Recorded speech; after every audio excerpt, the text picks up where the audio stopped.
लोकसभा चुनाव के तीसरे चरण के प्रचार के तहत उत्तर प्रदेश में नेताओं के ताबड़तोड़ दौरे जारी हैं, जहां सीएम योगी ने गुरुवार को सपा का गढ़ कहे जाने वाले मैनपुरी में 2.5 किलोमीटर का रोड शो किया।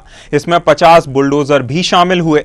बता दें कि रोड शो में सीएम पर मुस्लिम समुदाय ने लोगों ने भी फूल बरसाकर उनका स्वागत किया।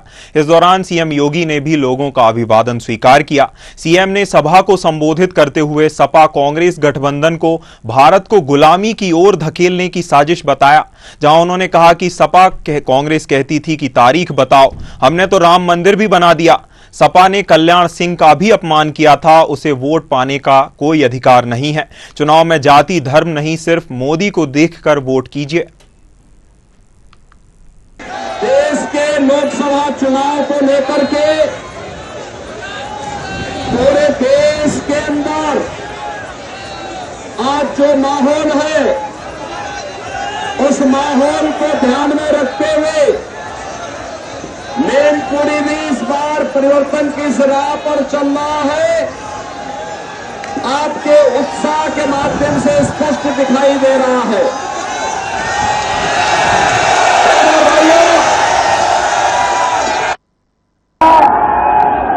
और कांग्रेस का एक गठबंधन भारत को एक बार फिर से गुलामी के धकेलने की साजिश का हिस्सा है। इनके द्वारा एक प्रयास किया जा रहा है। लोकसभा चुनाव के तीसरे चरण के प्रचार के तहत उत्तर प्रदेश में नेताओं के ताबड़तोड़ दौरे जारी हैं, जहां भाजपा और कांग्रेस और सपा के नेता एक के बाद एक दौरे कर रहे हैं। इसी कड़ी में सीएम योगी आदित्यनाथ गुरुवार को सपा का गढ़ कहे जाने वाले मैनपुरी में 2.5 किलोमीटर का रोड शो किया। इसमें 50 बुलडोजर भी उनके गार्ड ऑफ ऑनर में शामिल किए गए। बता दें कि रोड शो में सीएम पर मुस्लिम समुदाय के लोगों ने भी फूल बरसाकर उनका स्वागत किया। इस दौरान सीएम ने लोगों का अभिवादन स्वीकार किया। सीएम ने सभा को संबोधित करते हुए सपा कांग्रेस गठबंधन को भारत को गुलामी की ओर धकेलने की साजिश का हिस्सा बताया।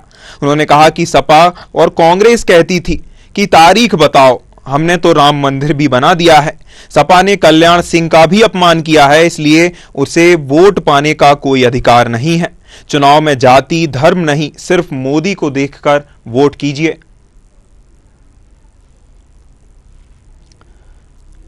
तो लोकसभा चुनाव के तीसरे चरण का प्रचार लगातार जारी है, जहां 80 सीटों वाले उत्तर प्रदेश में नेताओं के राजनीतिक दलों के ताबड़तोड़ दौरे जारी हैं।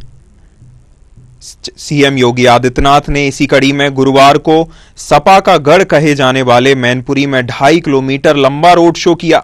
बता दें कि सीएम योगी आदित्यनाथ के रोड शो के दौरान 50 बुलडोजर उनके गार्ड ऑफ ऑनर में तैनात किए गए। बता दें कि रोड शो में सीएम पर मुस्लिम समुदाय के लोगों ने फूल बरसाकर उनका स्वागत किया। इस दौरान सीएम योगी आदित्यनाथ ने हाथ जोड़कर सभी लोगों का अभिवादन स्वीकार किया। बता दें कि सीएम ने सभा को संबोधित करते हुए सपा कांग्रेस गठबंधन को भारत को गुलामी की ओर धकेलने की साजिश बताया। उन्होंने कहा कि सपा कांग्रेस कहती थी कि तारीख बताओ, हमने तो राम मंदिर भी बना दिया। खबर पर हमारे साथ चर्चा करने के लिए अनूप मिश्रा संवाददाता हमारे साथ जुड़ गए हैं। अनूप, सपा के गढ़ में सीएम योगी, क्या भेद पाएंगे सपा का किला? जी बिल्कुल, देखिए मुख्यमंत्री योगी आदित्यनाथ की जो समाजवादी पार्टी में आज रोड शो हुआ है, करीब 2.5 किलोमीटर का रोड शो हुआ है, जिसमें मुख्यमंत्री योगी आदित्यनाथ में विपक्ष पर हमला बोलते कई हमले बोले। उन्होंने कहा जिस तरीके से विपक्ष हमेशा राम मंदिर का विरोध करता था, विपक्ष ने तो यहाँ तक कहा कि कोर्ट में हलफनामा तक दिया कि राम काल्पनिक है, राम का कोई अस्तित्व नहीं है। आज वही राम के दर्शन के लिए जा रहे हैं। इसके साथ साथ उन्होंने ये भी कहा कि बुलडोजर नीति है जिसका विरोध किया जा रहा है, और आज देखिए जो है इस रोड शो में करीब 50 बुलडोजर 60 बुलडोजर इसमें शामिल हो रहे हैं। आप देख रहे हैं किस तरीके से भारतीय जनता पार्टी का जो है एक माहौल बना हुआ है। साथ ही साथ उन्होंने जो है सपा कांग्रेस गठबंधन के ऊपर हमला करते हुए कहा कि समाजवादी पार्टी हमेशा से ही जो एक साजिश सिर्फ रचती है कि किसी तरीके से देश का बंटवारा किया जाए, देश को बांटने का काम करती है। और साथ साथ उन्होंने ये भी बताया कि जिस तरीके से उन्होंने कल्याण सिंह की मृत्यु पर उन्होंने जो है एक अफसोस भी नहीं किया, एक साथ साथ में उन्होंने ये भी कहा, उन्होंने ये भी नहीं कहा कि पूर्व मुख्यमंत्री थे, चूंकि उनको एक शोक संदेश देना चाहिए, लेकिन इन सब चीजों से बचने वाले विपक्ष जो कल्याण सिंह के जो है शोक संवेदना नहीं प्रकट करती है, और जबकि जो है गाजीपुर में मुख्तार अंसारी की मृत्यु पर फातिया पढ़ने जाती है। तो इस तरीके से मुख्यमंत्री योगी आदित्यनाथ ने कई तरीकों से जो है हमला किया विपक्ष पे। साथ ही साथ उन्होंने ये कहा कि जिस तरीके से आरक्षण को लेकर भ्रम फैलाया जा रहा है कि भारतीय जनता पार्टी आरक्षण को लेकर स्पष्ट है कि आरक्षण में कोई भी छेड़खानी नहीं होगी,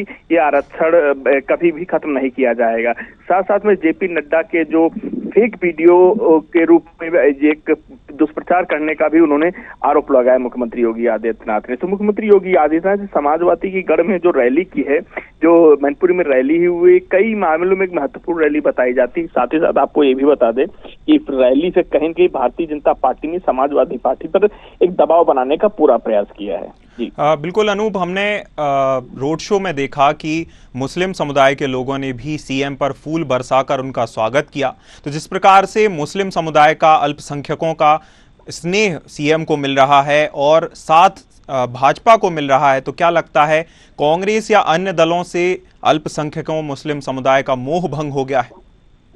जी बिल्कुल देखिए, ये कह सकते हैं कि भारतीय जनता पार्टी की जो योजनाएं रही हैं, उन योजनाओं में आपको बता दें कि जो राशन योजना है उसका काफी लाभ जो है मुस्लिमों को मिला है। इसके साथ आपको बता दें जो आवास योजना है, 4 करोड़ जो आवास दिए गए, शौचालय दिए गए, उनमें किसी की धर्म और जाति पूछकर नहीं दिया गया है। साथ साथ आपको बता दें 3 तलाक की जो एक ऐसी कुप्रथा थी जिसको समाप्त करने का काम भारतीय जनता पार्टी की सरकार ने किया है, उसका फायदा भी भारतीय जनता पार्टी को मिला है। तो अब ये कहा जा सकता है कि भारतीय जनता पार्टी की तरफ मुस्लिम भी काफी हद तक उनकी तरफ जुड़ रहा है। तो इसी का एक फायदा भारतीय जनता पार्टी को देखने को मिल रहा है। और रोड शो में भी काफी मुस्लिम इस मामले में शामिल होकर के एक साफ संदेश दिया जा रहा है कि मुस्लिम समाज किसी का गुलाम नहीं है, वो जो उनका लिए भला करता है, जो उनके लिए काम करता है, उसके साथ वो हमेशा खड़े रहते हैं। जी बिल्कुल अनूप, सरकार की जन कल्याणकारी योजनाओं से जुड़कर मुस्लिम समुदाय भी भाजपा की ओर रुख कर रहा है। बहुत धन्यवाद अनूप, हमसे जुड़ने के लिए, हमारे साथ चर्चा करने के लिए।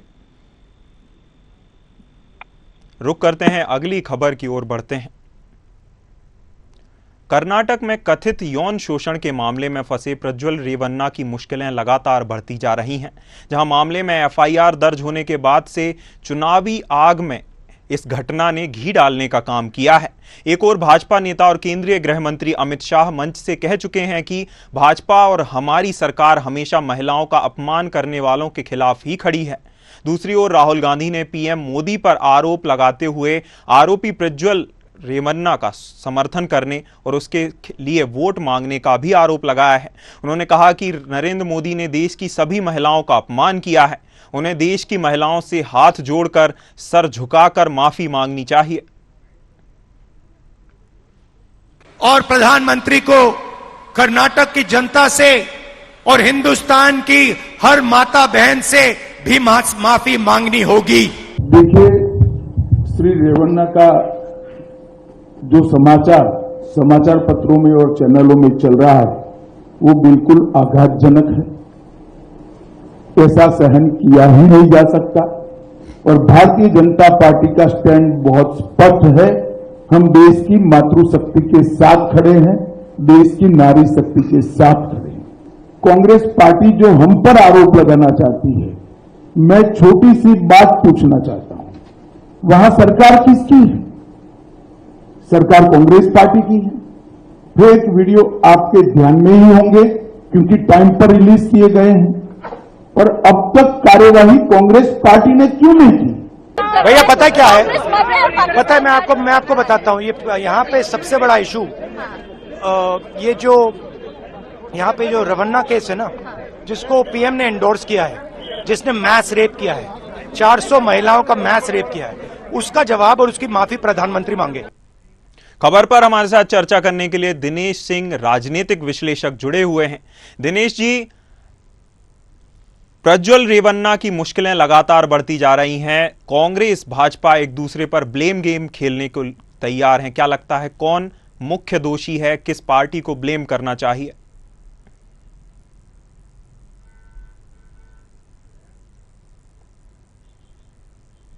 जी,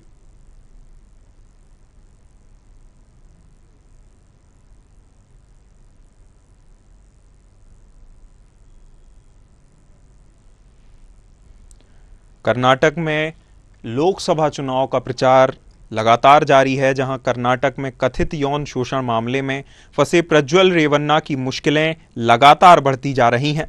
जहां मामले में एफआईआर दर्ज होने के बाद से चुनावी आग में इस घटना ने घी डालने का काम किया है। एक ओर भाजपा नेता और केंद्रीय गृह मंत्री अमित शाह मंच से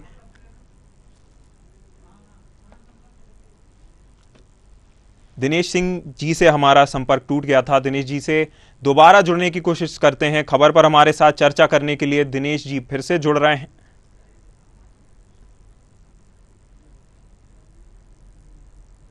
दिनेश जी, प्रज्वल रेवन्ना पर कथित यौन शोषण का आरोप लगा है। दोनों पार्टियां यहां भाजपा और कांग्रेस चुनावी माहौल में आमने सामने आ गई हैं, एक दूसरे पर आरोप लगा रही हैं। क्या लगता है कौन मुख्य दोषी है, किस पार्टी को ब्लेम करना चाहिए?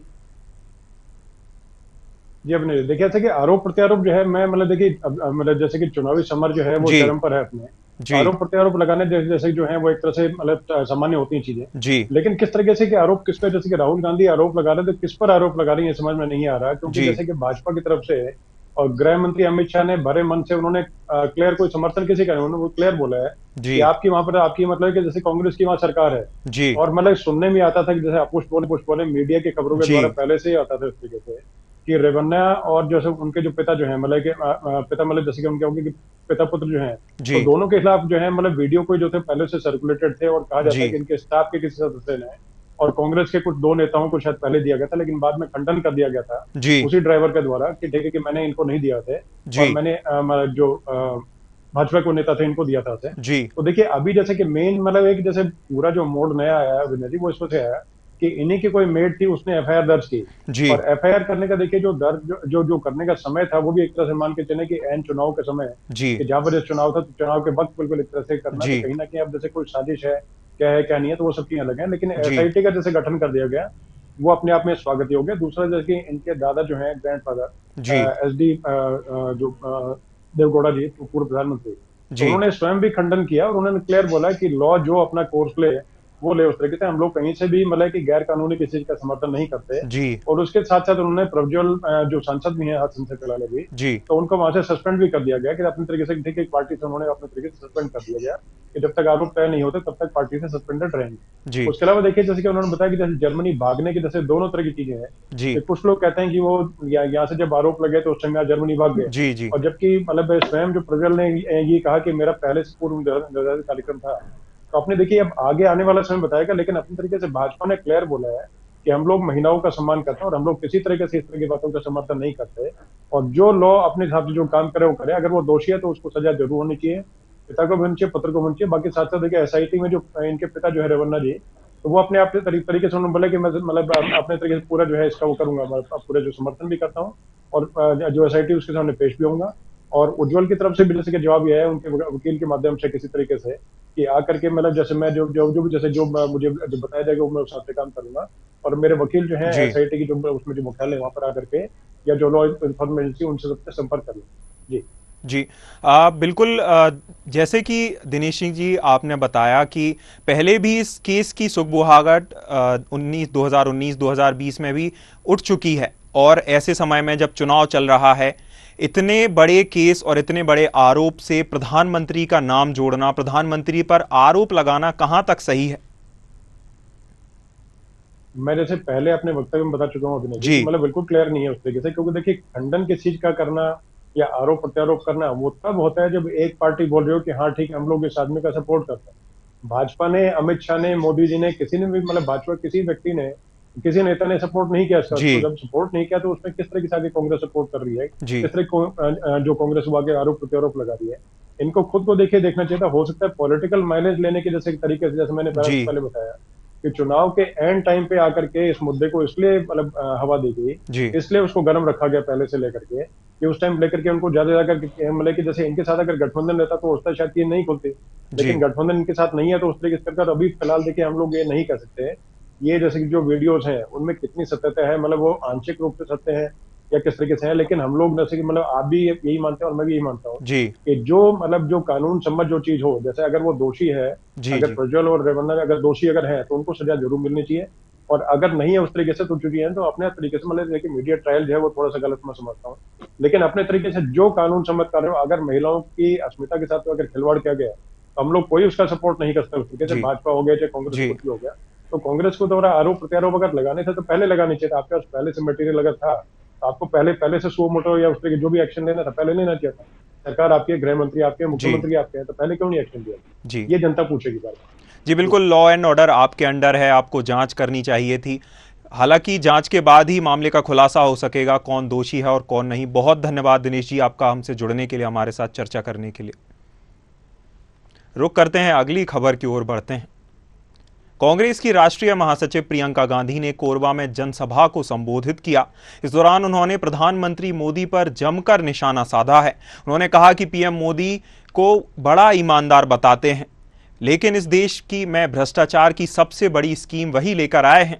यह स्कीम थी कि जो चंदा देगा उसका नाम गुप्त रहेगा। इसके तहत अपने बड़े बड़े मित्रों से चंदा लिया, पहले उनके ऊपर छापा मारा, फिर चंदा लेकर जांच बंद कर दी। जहां प्रियंका गांधी ने कहा कि हम सर्वे करवाकर इसके साथ ही कोयला आधारित उद्योग खुलवाने की भी उन्होंने बात कही है। उन्होंने कहा कि कास्ट आयरन से जो जमीनें बर्बाद हो गई हैं उसे समतल कराएंगे, जिससे वहां पर आबादी बच सके। बाजार मूल्य से 4 गुना अधिक मुआवजा हम आपको देना चाहते हैं।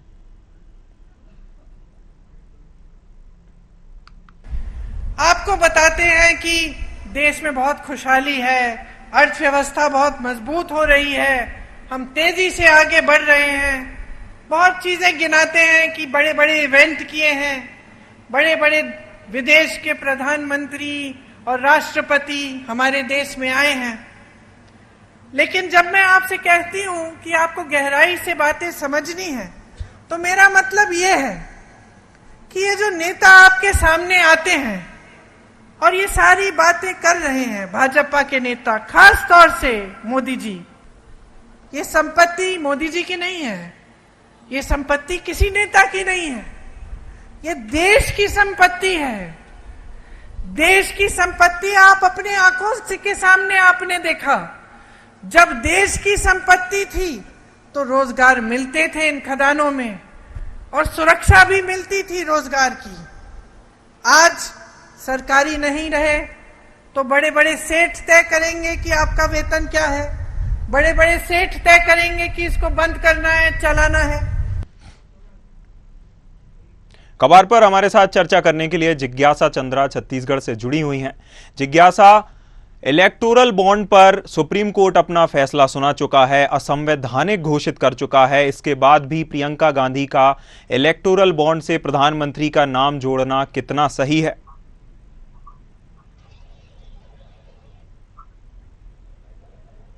जिज्ञासा, देखिए, छत्तीसगढ़ में जिस तरह से प्रियंका गांधी ने प्रधानमंत्री के ऊपर इलेक्टोरल बॉन्ड को लेकर जो निशाना साधा है, सुप्रीम कोर्ट का आदेश आ चुका है, लेकिन कांग्रेस इसे किसी भी हालत में मानने को तैयार नहीं है।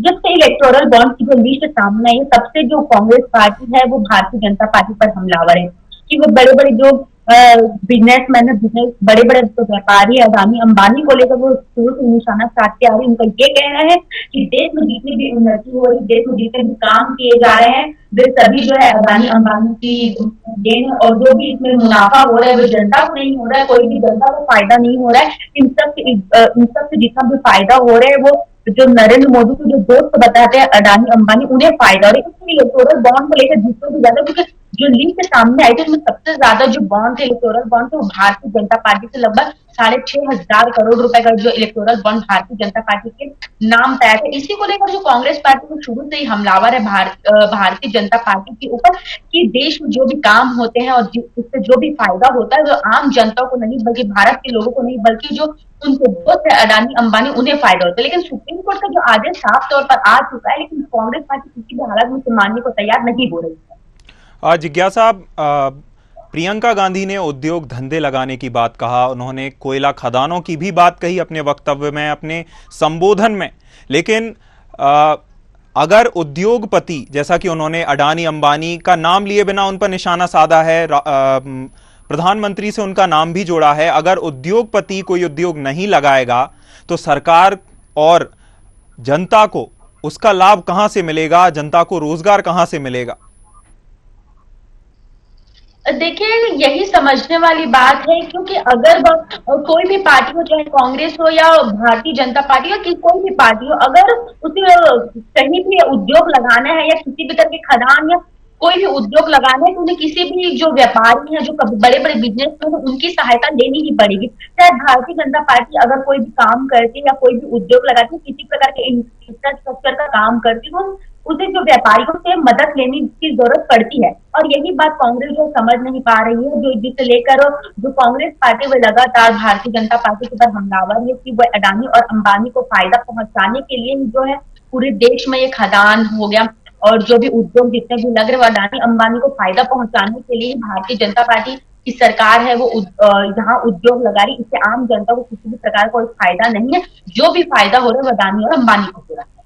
जिज्ञासा, प्रियंका गांधी ने अपने संबोधन में कहा कि हम कोयला खदानों का दोबारा से शुरू करेंगे, उनमें सरकारी तौर पर ठेकेदारी शुरू करेंगे। इस पर भाजपा भी हमलावर हो गई है कि 5 साल प्रदेश में उन्हीं की सरकार थी, फिर अभी तक कोयला खदानों के बारे में कुछ किया क्यों नहीं गया, सब कुछ उदासीन तरीके से क्यों चलता रहा? देखिए, जिस तरह से छत्तीसगढ़ में कांग्रेस पार्टी की सरकार रही और कांग्रेस पार्टी की सरकार रही, कांग्रेस पार्टी ने काम किए हैं, लेकिन उद्योग को लेकर ऐसे कोई काम नहीं किए हैं। इसलिए जो भी प्रियंका गांधी बयान दे वो साफ तौर पर गलत हो जाता है। तो इसीलिए जिस तरह से भारतीय जनता पार्टी की सरकार है छत्तीसगढ़ में और लगातार जो काम किए जा रहे हैं, जैसे कि नगरनार जो स्टील प्लांट बस्तर में, उसे लेकर भी अभी कांग्रेस लगातार हमलावर थी कि वो जो नगरनार स्टील प्लांट है वो आदिवासियों का है और भारतीय जनता पार्टी जो है वो अडानी अंबानी को सौंप रही है। लेकिन नरेंद्र मोदी जब आए थे छत्तीसगढ़ बस्तर के दौरे पर, तब उन्होंने पूरी तरह से साफ कर दिया था कि नगरनार स्टील प्लांट जो है वो आदिवासियों का ही रहेगा। लेकिन इस पर भी कांग्रेस पार्टी जो शुरू से ही हमलावर रही है कि ये जो स्टील प्लांट है एनटीपीसी के बाद जो है नगरनार स्टील प्लांट है, उसे भी जो है भारतीय जनता पार्टी जो है अडानी अंबानी को सौंप देगी। इसलिए जो है कांग्रेस पार्टी ने कार्य नहीं किया है। अगर वो कार्य नहीं करती तो उन्हें बोलने का भी किसी तरह से अधिकार नहीं है। बिल्कुल, चुनावी दौर में जहां एक और कांग्रेस आरोप लगा रही है, दूसरी ओर भाजपा भी अपने मुद्दों को लेकर आगे बढ़ रही है। जिज्ञासा, आप बनी रहिए, हम आपसे आगे चर्चा करेंगे। रुक करेंगे, अगली खबर की ओर बढ़ेंगे। छत्तीसगढ़ कांग्रेस दफ्तर में राधिका खेड़ा को अपमानित करने का वीडियो सामने आया था, जहां स्थानीय नेताओं की बदसलूकी से नाराज पार्टी की national media coordinator Radhika Khera ने आज नया पोस्ट किया है। उन्होंने अपने सोशल मीडिया प्लेटफॉर्म एक्स पर लिखा कि दुशील को लेकर कका का मोह एक लड़की की इज्जत से बढ़कर है, जहां लेकिन लड़की हूं, लड़ रही हूं। मर्यादा पुरुषोत्तम प्रभु श्री राम के ननिहाल में दीदी का स्वागत है। वहीं इस मामले को लेकर स्थानीय बीजेपी नेता सोशल मीडिया पर लिख रहे हैं कि जो दुशील है वही सुशील है और जो कका है वह भूपेश बघेल हैं, क्योंकि प्रदेश में बघेल को लोग कका के नाम से भी जानते हैं। वहीं डिप्टी सीएम अरुण साव ने कहा कि अब ये बताता है कि कांग्रेस पार्टी में नारी सम्मान की क्या स्थिति है। खबर पर हमारे साथ चर्चा करने के लिए जिज्ञासा चंद्रा जुड़ी हुई हैं। जिज्ञासा, राधिका खेड़ा ने अपने पोस्ट से सियासी तापमान बढ़ा दिया है। एक ओर जहां कांग्रेस सभी आरोपों को निराधार बता रही है, दूसरी ओर भाजपा हमलावर है, क्या कहना चाहेंगी?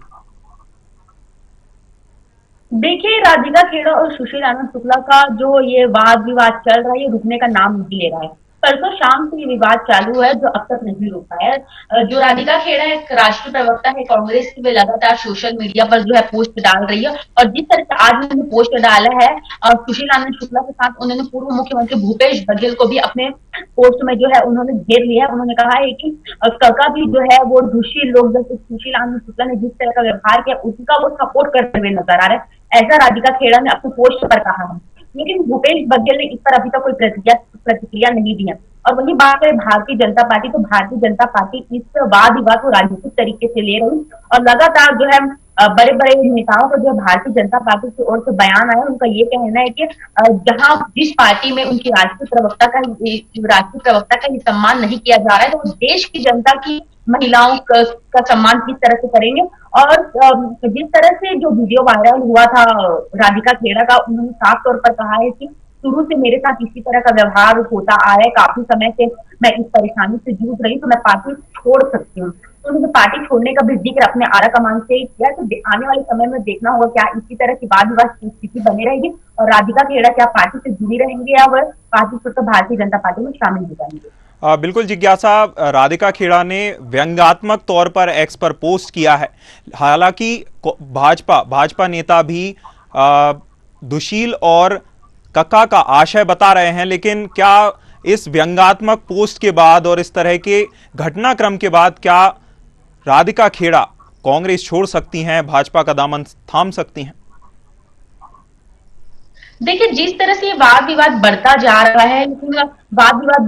है, मीडिया में चर्चा है और सूत्रों से भी जानकारी प्राप्त हो रही है, और जिस तरह से उनका बयान जो वीडियो वायरल हुआ है उसमें उन्होंने साफ तौर पर कहा है कि मेरे साथ इस तरह की परिस्थिति पहले भी बन चुकी है और मुझे राष्ट्रीय प्रवक्ता होने के बावजूद भी मेरे साथ इस तरह का व्यवहार कई बार हो चुका है, मैं पार्टी छोड़ रही हूँ। इस तरह का बयान जो उनका सामने आया, जिस प्रकार की वीडियो से वह साफ नहीं दिख रही, बट वीडियो उन्हीं की और यही वीडियो वायरल है, जिस पर उन्होंने अपने आला कमान से कहा है कि मैं पार्टी छोड़ रही हूँ। इसका आशय ये लगाया जा सकता है और आने वाले समय में लोकसभा चुनाव, तो अब तीसरा चरण में भी चुनाव होने वाला है छत्तीसगढ़ में, तो आने वाले समय में अब देखना होगा कि क्या वाकई कांग्रेस पार्टी क्या राधिका खेड़ा को कांग्रेस पार्टी में बनाए रखती है या उसको राधिका खेड़ा उनका दामन छोड़ के भारतीय जनता पार्टी शामिल करती है। बिल्कुल जिज्ञासा, उनके वक्तव्य से तो यही लगता है कि वह पार्टी छोड़ सकती हैं। हालांकि यह समय बताएगा कि राधिका खेड़ा किस ओर अपना रुख करती हैं।